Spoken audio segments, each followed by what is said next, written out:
ਸੌਖੀਆਂ ਨੇ ਚੁੱਕਣੀਆਂ ਉਂਗਲਾਂ ਕਿਸੇ ਹੋਰ ਤੇ, ਪਰ ਗੌਰ ਕਰਿਓ ਕਦੇ ਆਪਣੀਆਂ ਕਮੀਆਂ ਤੇ ਬੋਲ ਨਹੀਂ ਹੁੰਦਾ। ਤੇ ਹੈਰਾਨੀ ਇਸ ਗੱਲ ਦੀ ਕਿ ਜਿਹੜੇ ਫਿਰਦੇ ਨਸੀਹਤ ਦੂਜਿਆਂ ਨੂੰ ਵੰਡਦੇ, ਉਹਨਾਂ ਆਪਣੇ ਤੇ ਕੀਤਾ ਕਦੇ ਗੌਰ ਨਹੀਂ ਹੁੰਦਾ। ਇੱਕ ਸਧਾਰਨ ਜਿਹੀ ਗੱਲ ਦੱਸਦਾ, ਕਿਸੇ ਨੂੰ ਕਿਵੇਂ ਸੁਧਾਰਨਾ ਇਸ ਦੀ ਚਿੰਤਾ ਛੱਡ ਕੇ ਆਪਣਾ ਆਪ ਸੁਧਾਰਨ ਦੀ ਕੋਸ਼ਿਸ਼ ਕਰਨੀ ਚਾਹੀਦੀ। ਜੇ ਲੱਗਦਾ ਤੁਹਾਨੂੰ ਕਿ ਕੋਈ ਅੱਗੇ ਆ ਕੇ ਸੁਧਾਰ ਲਿਆਵੇਗਾ ਤਾਂ ਦਿਲ ਚੋਂ ਵਹਿਮ ਕੱਢ ਦਿਓ, ਕਿਉਂਕਿ ਜਿਸ ਦਿਨ ਅਸੀਂ ਆਪ ਸੁਧਰ ਜਾਵਾਂਗੇ ਉਸ ਦਿਨ ਹੀ ਸਾਰਾ ਜਗਤ ਸੁਧਰਿਆ ਨਜ਼ਰ ਆਵੇਗਾ। ਸਤਿ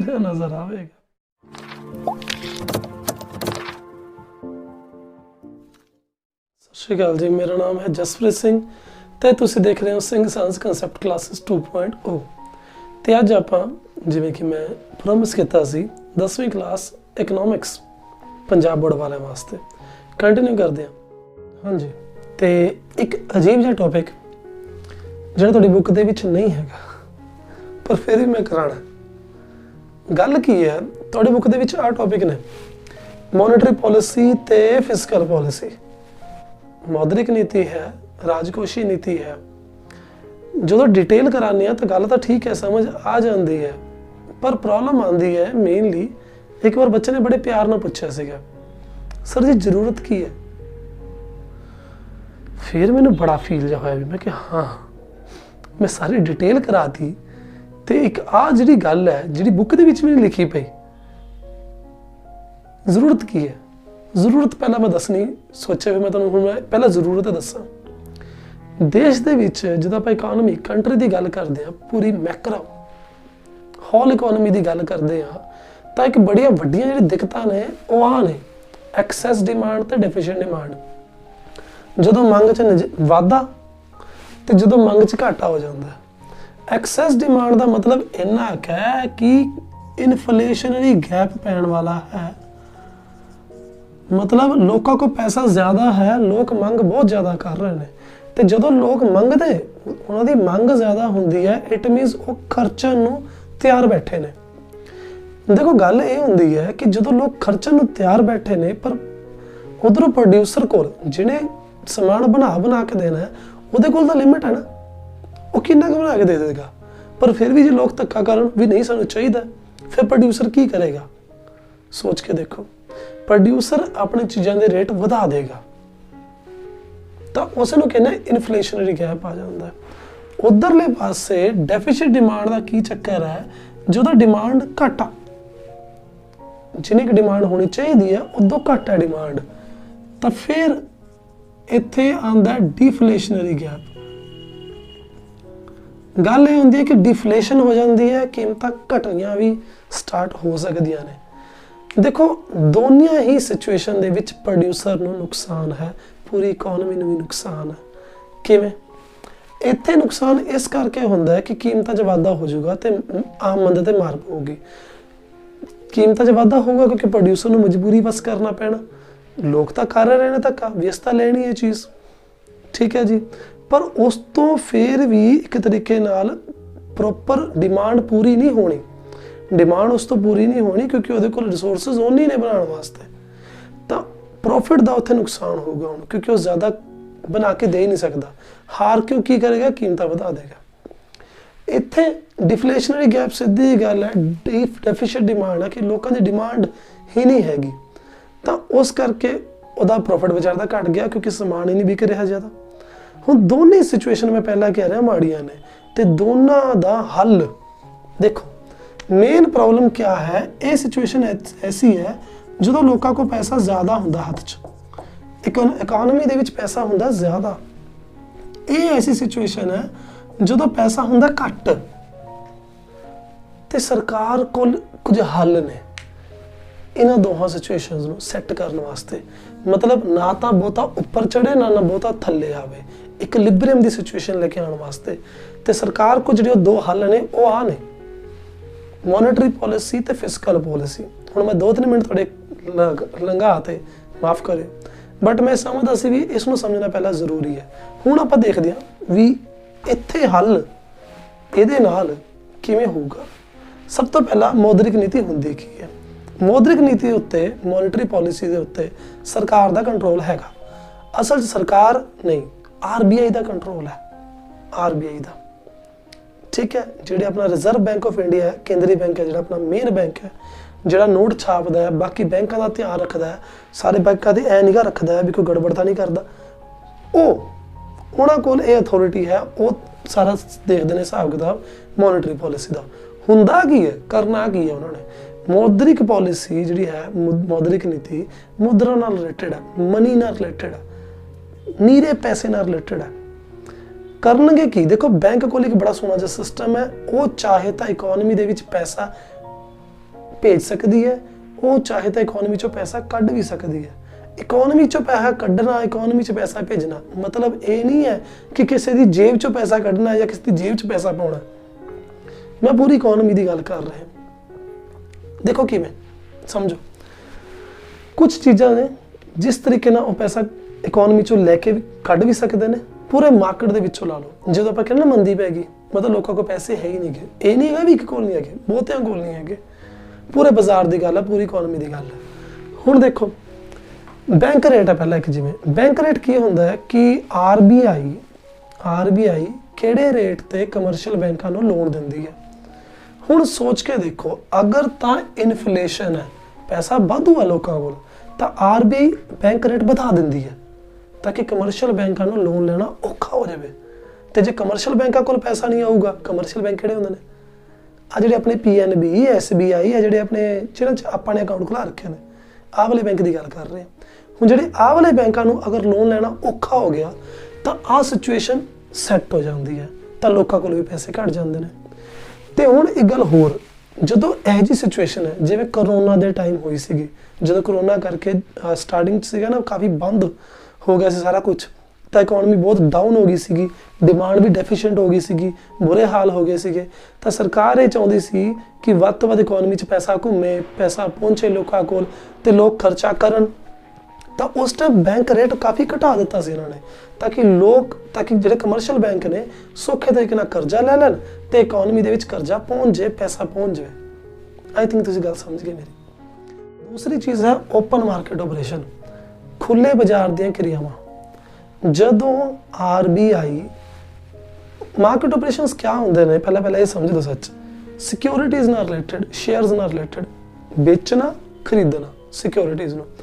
RBI ਜਦੋਂ ਸਿਕਿਉਰਿਟੀਜ਼ ਖਰੀਦੂਗੀ ਮਾਰਕੀਟ ਵਿੱਚੋਂ, ਤਾਂ RBI ਆਪਣੇ ਵੱਲੋਂ ਪੈਸਾ ਮਾਰਕੀਟ 'ਚ ਪਾ ਦੂਗੀ। ਤਾਂ ਕੀ ਹੋਊਗਾ? ਮਾਰਕੀਟ ਦੇ ਵਿੱਚ ਪੈਸਾ ਪੈ ਜਾਊਗਾ। ਤਾਂ ਇਹ ਚੀਜ਼ ਮਾਰਕੀਟ 'ਚ ਪੈਸਾ ਪਾਉਣਾ, ਉਹਨਾਂ ਵੱਲੋਂ ਸਿਕਿਉਰਿਟੀਜ਼ ਨੂੰ ਖਰੀਦਣਾ ਕਦੋਂ ਵਧੀਆ? ਜਦੋਂ ਆਹ ਹਾਲਾਤ ਨੇ। ਠੀਕ ਹੈ। ਤੇ ਕਦੇ ਕੀ ਕਰਦੀ ਹੈ, ਜਦੋਂ RBI ਨੇ ਕੰਮ ਇਹ ਕਰਨਾ ਹੀ ਹੈ, ਜਦੋਂ ਪੈਸਾ ਵਾਧੂ ਹੈ ਮਾਰਕੀਟ ਦੇ ਵਿੱਚ, ਤਾਂ RBI ਕਿਆ ਕਰਦੀ ਹੈ, ਆਪਣੀ ਸਿਕਿਉਰਿਟੀਜ਼ ਨੂੰ ਵੇਚ ਦਿੰਦੀ ਹੈ। ਤਾਂ ਮਾਰਕੀਟ 'ਚੋਂ ਪੈਸਾ ਉਹ ਲੈ ਲੈਂਦੇ ਨੇ, ਮਾਰਕੀਟ ਵਾਲੇ ਸਿਕਿਉਰਿਟੀਜ਼ ਖਰੀਦ ਲੈਂਦੇ ਨੇ। ਪੈਸਾ RBI ਕੋਲ ਆ ਜਾਂਦਾ ਹੈ, ਤਾਂ ਮਾਰਕੀਟ 'ਚ ਪੈਸਾ ਘਟ ਜਾਂਦਾ ਹੈ, ਤਾਂ ਇਸ ਟਾਈਮ ਤੇ ਕੰਮ ਆਉਂਦਾ। ਓਕੇ, ਅੱਗੇ ਹੈ ਮਿਨੀਮਮ ਰਿਜ਼ਰਵ ਰੇਸ਼ੋ। ਇਕੱਲਾ ਟੌਪਿਕ ਇੰਨਾ ਇੰਪੋਰਟੈਂਟ ਹੈ ਤੇ ਇੰਨਾ ਅਜੀਬ ਵੀ ਹੈ, ਪਰ ਜੇ ਤੁਸੀਂ ਸਮਝ ਗਏ, ਮੈਂ ਕਹਿੰਦਾ ਬਹੁਤ ਵੱਡੀਆਂ ਮੁਬਾਰਕਾਂ ਨੇ, ਕਿਉਂਕਿ 12ਵੀਂ ਤੱਕ ਵੀ ਆਉਂਦੇ ਬੱਚਿਆਂ ਨੂੰ ਬਹੁਤ ਔਖਾ ਸਮਝ ਆਉਂਦਾ ਇਹ ਚੀਜ਼। ਉੱਪਰੋਂ ਜਿਹੜੀ ਤੁਹਾਡੀ ਲੈਂਗੁਏਜ ਬੁੱਕ 'ਚ ਲਿਖੀ ਵੀ ਹੈ, ਉਹ ਤਾਂ ਰਹੇ ਰੱਬ ਦਾ ਨਾਂ ਹੈ, ਉਹ ਤਾਂ ਜਮੀ ਨਹੀਂ ਸਮਝ ਆਣੀ ਤੁਹਾਨੂੰ ਵੀ ਉਹ ਕਹੀ ਕੀ ਜਾਂਦੇ ਨੇ ਇੰਨੀ ਤੇਜ਼ੀ ਦੇ ਵਿੱਚ। ਚਲੋ ਸੁਣੋ, ਮਿਨੀਮਮ ਰਿਜ਼ਰਵ ਕੇ ਰੇਸ਼ੋ ਕਿਆ ਹੈ? ਮੈਂ ਪੰਜਾਬੀ ਲਿਖੀ ਸੀ, ਨਿਊਨਤਮ ਨਕਦ ਅਨੁਪਾਤ। ਰਿਜ਼ਰਵ ਰੇਸ਼ੋ ਦਾ ਕੀ ਚੱਕਰ ਹੈ ਜੀ? ਅਸਲ ਦੇ ਵਿੱਚ ਇਹ ਆਪਣੀ ਰੇਸ਼ੋ ਇਹਨੂੰ CRR, ਕੈਸ਼ ਰਿਜ਼ਰਵ ਰੇਸ਼ੋ, ਹਾਂ ਮੈਂ ਭੁੱਲ ਗਿਆ ਸੀ, ਕੈਸ਼ ਰਿਜ਼ਰਵ ਰੇਸ਼ੋ ਬੋਲਦੇ ਨੇ। ਹਰੇਕ ਬੈਂਕ ਨੂੰ ਇੱਕ ਹੁੰਦੀ ਹੈ ਬੰਦਿਸ਼ ਟਾਈਪ, ਕਿ ਤੁਸੀਂ ਆਪਣਾ ਜਿਹੜਾ ਜਿੰਨੇ ਵੀ ਤੁਹਾਡੇ ਕੋਲ ਡਿਪੋਜ਼ਿਟਸ ਹੈ, ਉਹਦਾ ਕੁਝ ਪਰਸੈਂਟੇਜ, ਆਈ ਥਿੰਕ 2-3% ਹੁੰਦਾ, ਜ਼ਿਆਦਾ ਨਹੀਂ ਹੁੰਦਾ, ਕੁਝ ਪਰਸੈਂਟੇਜ RBI ਕੋਲ ਤੁਹਾਨੂੰ ਰੱਖਣਾ ਪਊਗਾ ਐਜ਼ ਅ ਰਿਜ਼ਰਵ। ਠੀਕ ਹੈ। ਹਰੇਕ ਬੈਂਕ ਜਿੰਨਾ ਵੀ ਉਹਨਾਂ ਕੋਲ ਟੋਟਲ ਪੈਸਾ ਹੈ, ਉਹਦਾ ਕੁਝ ਪਰਸੈਂਟੇਜ RBI ਕੋਲ ਰੱਖਦਾ। ਹੁਣ ਸੋਚ ਕੇ ਦੇਖੋ, ਅਗਰ RBI ਚਾਹੁੰਦਾ ਕਿ ਬੈਂਕਾਂ ਕੋਲ ਪੈਸਾ ਘਟ ਜਾਏ, ਤਾਂ ਉਹ ਇਹ ਰੇਟ ਵਧਾ ਦੂਗਾ, ਕਿਉਂਕਿ ਵੱਧ ਤੋਂ ਵੱਧ ਪੈਸਾ ਬੈਂਕਾਂ ਤੋਂ ਖਿੱਚ ਲੂਗਾ।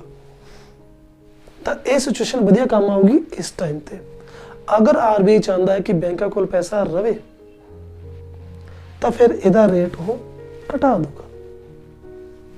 ਠੀਕ ਹੈ ਜੀ।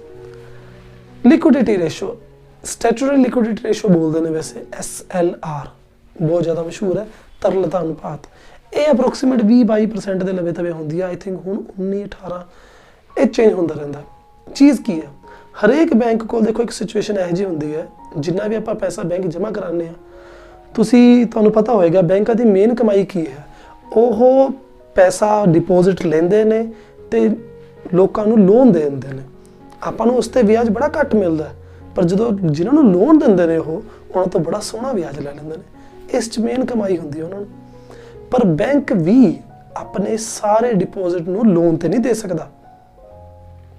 ਸੋਚ ਕੇ ਦੇਖੋ, ਬੈਂਕ ਵਾਲੇ ਕੋਲ 10 ਕਰੋੜ ਹੈ ਤੇ ਉਹ 10 ਕਰੋੜ ਦੇ 10 ਕਰੋੜ ਪੂਰੇ ਦੇ ਪੂਰੇ ਲੋਨ 'ਚ ਦੇ ਦੇਵੇ, ਗਲਤ ਗੱਲ ਹੋ ਜੂ। ਮੇਰੇ ਵਰਗਾ ਕਸਟਮਰ ਆ ਕੇ ਕਹੇ ਵੀ ਉਹਨਾਂ ਦਾ ਵੀ ਮੈਂ ਆਪਣੇ ਪੈਸੇ ਕਢਾਉਣੇ ਨੇ, ਫਿਰ ਬੈਂਕ ਵਾਲੇ ਤਾਂ ਔਖੇ ਹੋ ਜਾਣਗੇ, ਪੈਸੇ ਕਿੱਥੋਂ ਆਉਣਗੇ। ਤਾਂ ਇਹਨਾਂ ਕੋਲ ਲਿਮਿਟ ਹੁੰਦੀ ਹੈ, ਜਿਵੇਂ ਮੈਂ ਕਿਹਾ 20% ਦੀ, ਕਿ ਉਹਨਾਂ ਪੈਸਾ ਬੈਂਕ ਵਿੱਚ ਪਿਆ ਹੋਵੇ, ਕਿਉਂਕਿ ਕਸਟਮਰ ਕਦੇ ਵੀ ਆ ਕੇ ਮੰਗ ਸਕਦਾ। ਬਾਕੀ ਤੁਸੀਂ ਲੋਨ ਚੜਾ ਦਿਓ, ਨੋ ਪ੍ਰੋਬਲਮ।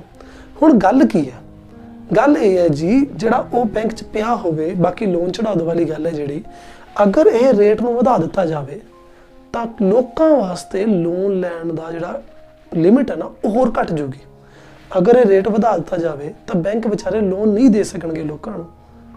ਤਾਂ ਇਹ ਚੀਜ਼ ਫਾਇਦੇਮੰਦ ਹੋਊਗੀ ਵਧਾਉਣਾ ਜਦੋਂ ਆਹ ਹਾਲਾਤ ਨੇ। ਪਰ ਨੋਰਮਲੀ ਕਰੋਨਾ ਕਰਕੇ ਹੁਣ ਵੀ ਇਹ ਰੇਟ ਕਾਫੀ ਘਟੇ ਪਏ ਨੇ, ਤਾਂ ਕਿ ਲੋਕਾਂ ਕੋਲ ਸੌਖੇ ਤਰੀਕੇ ਨਾਲ ਵੱਧ ਤੋਂ ਵੱਧ ਅਮਾਊਂਟ 'ਚ ਲੋਨ ਪਹੁੰਚ ਜਾਵੇ। ਅੱਗੇ ਹੈ ਆਪਣੇ ਕੋਲ ਮਾਰਜਨਲ ਰਿਕੁਆਇਰਮੈਂਟ ਹੈ। ਇਹ ਚੀਜ਼ ਤਾਂ ਸੌਖੀ ਹੈ ਤੇ ਸਮਝਣੀ ਵੀ ਬੜੀ ਆਸਾਨ ਹੈ। ਸੋਚ ਕੇ ਦੇਖੋ, ਅਗਰ ਮੈਨੇ 10 ਲੱਖ ਦਾ ਲੋਨ ਲੈਣਾ ਤੇ ਬੈਂਕ ਵਾਲੇ ਜਦੋਂ ਕਹਿਣਗੇ 10 ਲੱਖ ਦਾ ਲੋਨ ਲੈਣਾ,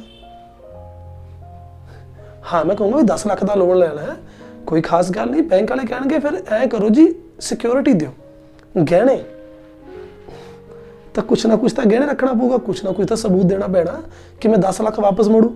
ਨਹੀਂ, ਮੇਰਾ ਮੂੰਹ ਦੇਖ ਕੇ ਥੋੜੀ ਕਹਿਣਗੇ ਵੀ ਬੰਦਾ ਵਾਪਸ ਮੋੜੂ ਕਿ ਨਾ ਮੋੜੂ। ਗੱਲ ਇੰਨੀ ਕੁ ਹੈ ਕਿ ਮੈਨੂੰ ਉੱਥੇ ਜਾਂ ਤਾਂ ਘਰ ਦੇ ਕਾਗਜ਼ ਜਾਂ ਕੋਈ ਗਹਿਣੇ, ਕੋਈ ਨਾ ਕੋਈ ਪ੍ਰੋਪਰਟੀ ਦੇਣੀ ਪਏਗੀ। ਉਹਨਾਂ ਨੂੰ ਕੁਛ ਨਾ ਕੁਛ ਉਹਨਾਂ ਦੇ ਹਵਾਲੇ ਕਰਨਾ ਪਊਗਾ ਐਜ਼ ਅ ਸਿਕਿਉਰਿਟੀ, ਕਿ ਮੈਂ ਉਹਨਾਂ ਨੂੰ ਉਹਨਾਂ ਦੇ 10 ਲੱਖ ਮੋੜ ਦੂੰਗਾ।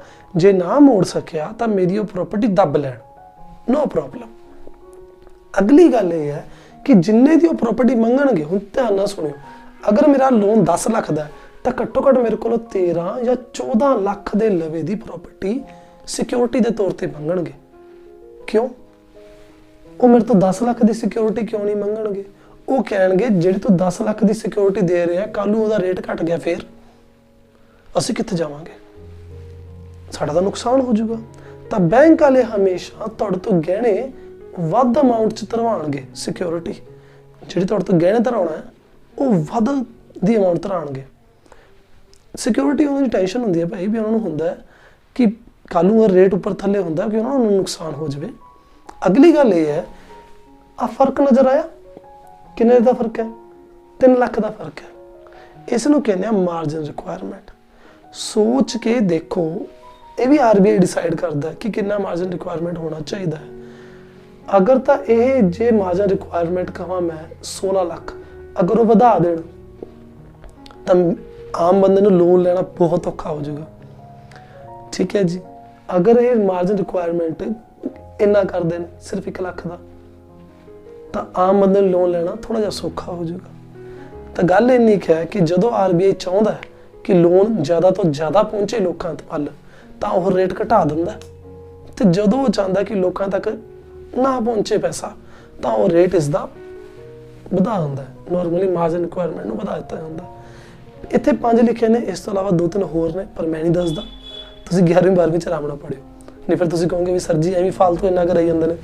ਚਲੋ ਅੱਗੇ ਦੇਖੋ, ਫਿਸਕਲ ਪਾਲਿਸੀ ਹੈ। ਹੁਣ ਇੱਥੇ ਸਰਕਾਰੀ, ਪਿਓਰ ਸਰਕਾਰੀ ਗੱਲ ਹੈ, ਗਵਰਨਮੈਂਟ ਦੀ ਗੱਲ ਹੈ। ਗੱਲ ਇਹ ਨਹੀਂ ਕਿ ਗਵਰਨਮੈਂਟ ਕਿਵੇਂ ਰੋਲ ਨਿਭਾਊਗੀ ਜਦੋਂ ਉਸਨੇ ਇਕਨੋਮੀ ਦੇ ਵਿੱਚ ਪੈਸਾ ਪਾਣਾ ਹੈ ਜਾਂ ਕੱਢਣਾ ਹੈ, ਜੋ ਵੀ ਗੱਲ ਹੈ।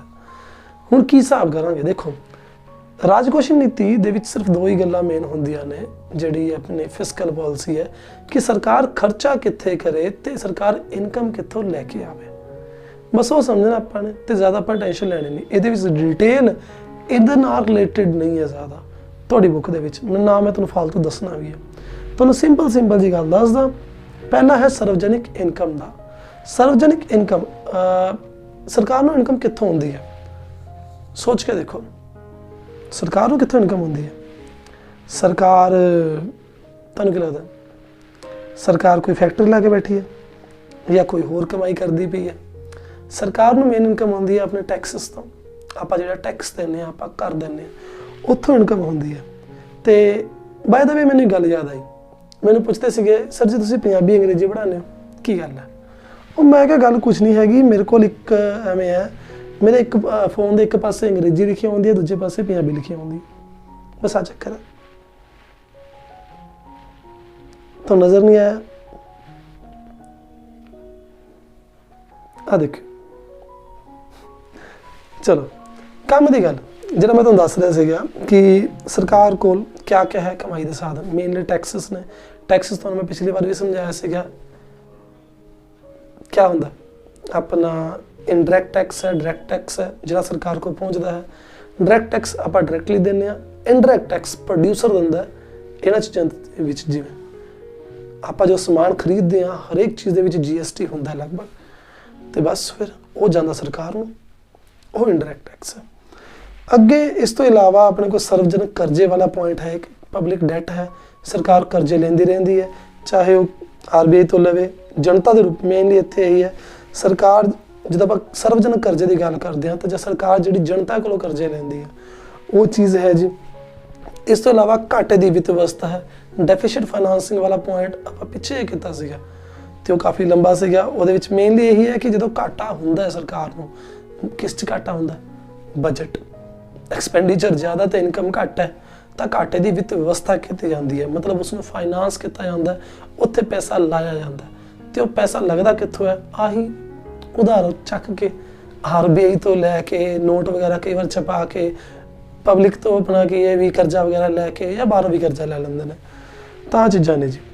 ਅੱਗੇ ਇੱਕ ਪੁਆਇੰਟ ਹੋ ਰਿਹਾ ਹੈਗਾ ਸਰਵਜਨਕ ਖਰਚੇ ਵਾਲਾ, ਤੇ ਮੈਂ ਸੋਚਿਆ ਤੁਹਾਨੂੰ ਮੈਂ ਵੈਸੇ ਮਾੜਾ ਜਿਹਾ ਦੱਸ ਦੇਵਾਂ, ਕੁਛ ਇੰਨਾ ਖਾਸ ਨਹੀਂ ਹੈਗਾ। ਸਰਵਜਨਕ ਖਰਚੇ, ਪਬਲਿਕ ਐਕਸਪੈਂਡੀਚਰ ਕਿੱਥੇ ਹੋਣਗੇ? ਸਰਕਾਰ ਕਿੱਥੇ ਖਰਚਾ ਕਰਦੀ ਹੈ? ਕਦੇ ਕਦੇ ਕਰਦੀ ਹੈ, ਜ਼ਿਆਦਾ ਨਹੀਂ ਕਰਦੀ ਵੈਸੇ, ਪਰ ਕਦੇ ਕਦੇ ਕਰਦੀ ਹੈ। ਕਾਫੀ ਚੀਜ਼ਾਂ ਨੇ, ਜਿਵੇਂ ਤੁਹਾਡੇ ਸੜਕਾਂ ਵਗੈਰਾ ਬਣਾਉਣ ਦਾ ਕੰਮ ਹੈ, ਡਿਫੈਂਸ ਉੱਤੇ ਬਹੁਤ ਖਰਚਾ ਹੁੰਦਾ, ਠੀਕ ਹੈ ਜੀ। ਸਕੂਲ ਵਗੈਰਾ ਬਣਾਉਣ ਦਾ ਕੰਮ ਹੋ ਗਿਆ, ਹੌਸਪੀਟਲਸ ਹੋ ਗਏ, ਆਹ ਸਾਰੇ ਕੁਛ, ਠੀਕ ਹੈ। बस लगभग इन्नियां गल्लां दस्सण वालियां ने। बाकी बुक च बहुत कुछ लिखिया पिया, तुसीं करो इंजॉय, आराम नाल पढ़ लिओ।